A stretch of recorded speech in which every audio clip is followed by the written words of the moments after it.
Association member questions management and the board of directors about allegations of embezzled association money. Detailed accounting records apparently showing falsified bank deposits resulting in negative retained earnings on association records converted to a loan payable and finally written off without any audit, which is in violation of various Florida statutes, including felony criminal embezzlement and tax fraud. Specifically, my question to you, Mr. Larkin, is, having received the letter about the possibility that that $140,000 was used as a vehicle to cover up a theft from association members, what did you do to make sure that that was completely cleaned up before you unilaterally, without the board, wrote it off? Because the auditor did not authorize you to write that off. You did it all by yourself, only with consultation with the developer or the former defendant, the developer. There was no involvement of the auditor in that decision, none whatsoever. So what did you do related to the letter about the fraud and the embezzlement that involved that same loan before you did the write-off? Manager Larkin represents the developer's real estate interest for nearly 100 properties and is widely believed to have a conflict of interest. Here, Manager Larkin pleads ignorance about the embezzlement allegations that he wrote off without prior discussion with the board of directors. Manager Larkin consistently refuses to answer any questions, suggesting that as CEO of NAI Miami, he is confused about the accounting entries he made to cover up alleged wrongdoing by his client. Okay. Could you please connect how writing off an obligation of the association so they no longer owe $140,000 on their financial statements relates to the balance of your query? It was very clear. The balance of your query can continue to be investigated. No one's stopping anyone from investigating it.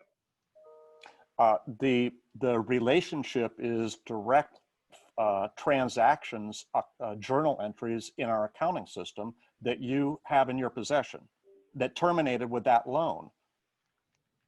Yeah, they're in the letter that I sent to you in April. I can send it to you again, but so without. No, you don't have to. Okay. Well, you were given the accounting transactions that connected that $140,000 loan. At no point, nowhere do I see that loan as being acknowledged as a loan to the developer. It's a loan to unknown. Maybe Association General Counsel Rogel, who was disqualified as Association Litigation Counsel due to conflicts of interest, here advises board members and management to refuse to answer questions asked by an association member during a board of directors meeting. The same questions asked in writing or as part of official record requests are responded to in a similar fashion. We, the association, refuse to reply to member inquiries. I'm gonna recommend that the board members who John is trying to put words in their mouth simply refuse to answer those questions. The association developer is asked about her role in the missing and apparently falsified 31 bank deposits that resulted in an alleged transfer of $140,000 of association cash to developer accounts. Maybe, Sylvia, can you, for the benefit of the members, confirm that the entries that appear in that year actually were made by you as developer contributions, and that you actually made those deposits into the bank account for the association? This conversation is completely irrelevant. This Excuse me, issue Lindsay, has been Lindsay, settled. I'm a member.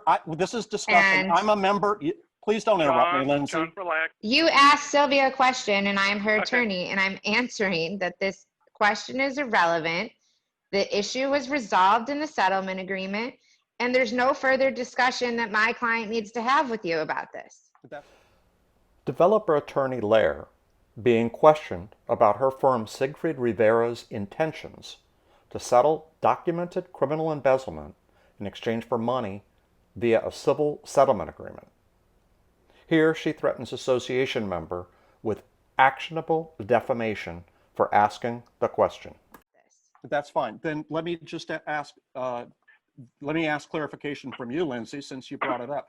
Was it your intention in this settlement agreement that the association agreed to cover up known fraud in exchange for money? Is that what your intention was? I think your defamatory statements are actionable, and I would advise you again, or not advise you, but you may want to consult with your attorney about the comments that you continue to make. Was that I didn't understand your answer. I understand your threat. So guys, let me make it clear. There was a question asked of Sylvia. Her counsel answered that there will be no answer. Next. Association member questioning the failure to perform audits as required by Florida statute during the period where the alleged criminal embezzlement occurred, and requests that the board conduct audits to comply with the law.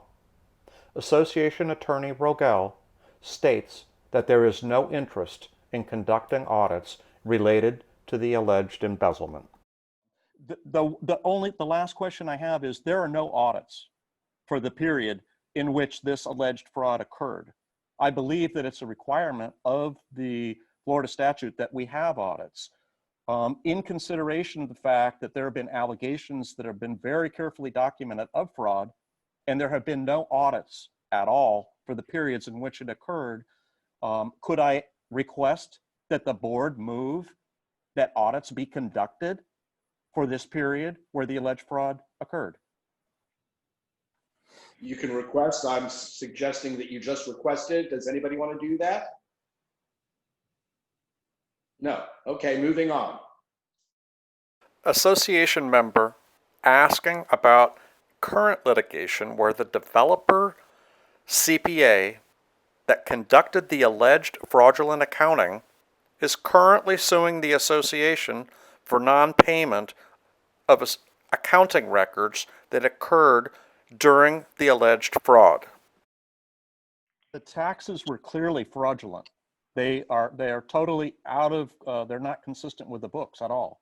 And he's the individual that signed and prepared the taxes. They're off by over $150,000, actually $140,000 off. And he prepared them. So why are we obligated to pay somebody? We have fraudulently filed tax returns. They're not consistent with our books, filed by this accountant that's suing us. Why do we have the obligation to pay him?